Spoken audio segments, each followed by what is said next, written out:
ஒன்று கண்டீர் உலகிற்கொரு தெய்வம் ஒன்று கண்டீர் உலகிற்கு உயிராவதே நன்று கண்டீர் நமச்சிவாயப்படும் இன்று கண்டீர் ஸ்ரீகள் திட்டித்தரானே. செய்யப்படவே 11 நாட்களாக இந்த வேலையானது நடைபெற்று இன்றைய நிலையிலே 14வது நாளாக இந்த வேலையானது நிறைவானது நடைபெறுகிறது. இது ருத்ர ஏகாதசி அப்படின்றோம்.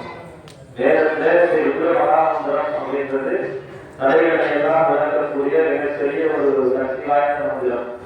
அதாவது இறைவனுடைய ஆயுதங்களை எல்லாம் போட்டி அந்த ஆயுதங்கள் எல்லாம் நமக்கு பாதுகாப்பாக இருக்க வேண்டும், நம்முடைய தடைகளை எல்லாம் நீக்க வேண்டும், நம்முடைய துன்பங்களை எல்லாம் நீக்க வேண்டும் என்கின்ற நோக்கிலே அமைந்த மகா மந்திரம். அதில் மனதம் மனதம் என்று 2 கடவுள்கள் உண்டு. மனதம் அப்படின்றது இரண்டும் போற்றுதல் கூறாக அமைந்த பகுதி. 2வது பல்வேறு அவதாரம் அப்படின்றது சமயப்பிரமணம் உயர்வுள்ளோம். சமயம் அப்படின்றது நம்முடைய வாழ்க்கைக்கு தேவையான செல்வம், பொன், பொருள், உணவு, உரை போன்ற எல்லா விதமான வஸ்துக்களையும் வேண்டி பெறுவதால்தான் சமயத்தினுடைய அமைப்பு இருக்கும். சமயத்திற்கு யார் சொன்னதுன்னா தட்ச பிரஜாபதி சொல்ல. தட்சன் இறைவனை மதிக்காம ஒரு யாகம் பண்ணி தீபப்படுத்துற மூலமா தட்சனுடைய தலையை வெட்டிடுவார். அப்போ தட்சனுக்கு திருப்பி நாகர் மோசம் கொடுத்து அவருக்கு முதல்ல புதுச புள்ளி சமயப்படுத்தணும். அதாவது ஆட்டு தலையாக கொடுப்பார். தட்சனுக்கு மூளை இல்லாம 6 நாள் இறைவனுக்கு ஆட்சி கொடுக்காம வேலை பண்ணுவதனால அந்த குடும்பம் வந்ததுனால அவருக்கு தண்டனையா மாநிலத்தில் சொல்றார். ஆட்சியின் தலையை இடுக்கி தலையாக குட்டியதாக ஊட்டி விளக்குள்ளார். திருவித்தியாக ஆட்டோட தலைவர் இடுக்கி தலையாக கொடுக்கிறார். சொல்லி ஆட்டு தலைவருக்கு யோசிக்காதனால இறைவனோட தலைவர் தட்சனுக்கு ஆட்டு தலையை கொடுக்கிறார். அந்த ஆட்டு தலையை வச்சதுக்கு அப்புறம் அவர் இறைவனை மன்னிப்பு கேட்டு சொல்லலாம் சமயப்படுத்தினார். அதனால அந்த தஞ்சமே மயச்சமே உயஞ்சமே அனுராமத்திலே அந்த வேறு ஆறு கட்டுறோம். தட்சன் ஆட்டு தலையை வச்சிருக்கிறப்போ அவர் அந்த ரொம்ப முக்கியமானது. அதுதான் நமக்கு முன்னாடி விவசாயிக்கான அத்தனை செல்வங்களையும் கொடுக்கக்கூடிய மந்திரம் மந்திரம். இதை ஒவ்வொரு நாளும் 11 முறை யாகம் பண்ணி 11 நாள் 121 முறை யாகம் பண்ணி இன்னைக்கு நிறைவு பெற்றிருக்கோம். இந்த யாகம் முன்ஜென்ம காலத்தை இருக்கிறது. இந்த வேலூர் பற்றி என்ன அப்படின்னா, இன்னைக்கு நீங்க நடந்த எல்லாத்துக்குமே நீங்க போன ஜென்மத்தில் செஞ்ச பாவம் இதுவரைக்கும் நீங்க செஞ்ச அத்தனை பாவங்களும் இந்த ஒரு நீக்கியம். ரொம்ப வேளாண்மைக்கு பிறவையை அழைக்கக்கூடிய சக்தியுள்ள மந்திரம். ஒரு ஏகாந்திரம் பண்ணாலே பிறவி நீக்கிறோம்.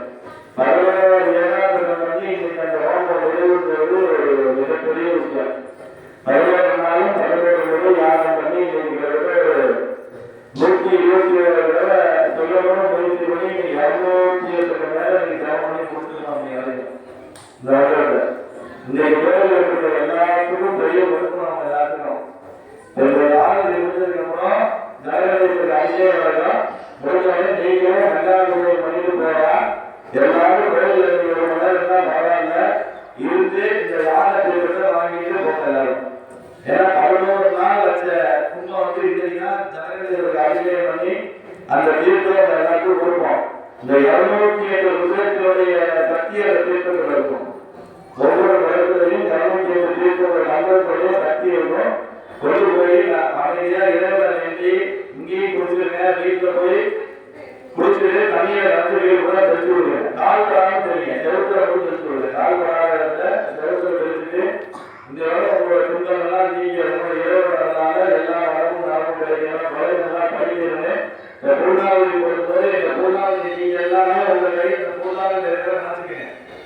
அவங்க இருக்கிறதுல இருந்து அமைதியா நாங்க அந்த பூர்ணாவதி இல்லை இங்க இருக்கிற எல்லாருமே ஜெயலலிதா பூர்ணாவதியிலேயே உங்க கையில பூர்ணாவதி இருக்கிறதா நினைச்சுக்கீங்க. இந்த படம் உங்க எல்லாத்துக்குமே கிடைக்கிறது. 20 ஆண்டுகளாலையும் குருநாதருடைய ஆண்டுகளாலையும் எல்லாருக்கும் எல்லா வளமும் நலமும் கிடைக்கிறது. எல்லாரும் குருநாதருடைய திருவடிகளை யோசி எல்லாரும் குருநாயகத்தினுடைய காலங்களான பெருமாளுடைய திருவடிகளையும் சொல்லி இந்த குருநாதர் தீபாவளிக்கான ரோகம் நடக்கிறதுக்கு எல்லாரும் ஒரு வேலை அமைதியா மொபைல் போல தைரியத்தை ஓடி வச்சுட்டு மனசுல நமச்சிவாய நடத்தி இருப்பேன்.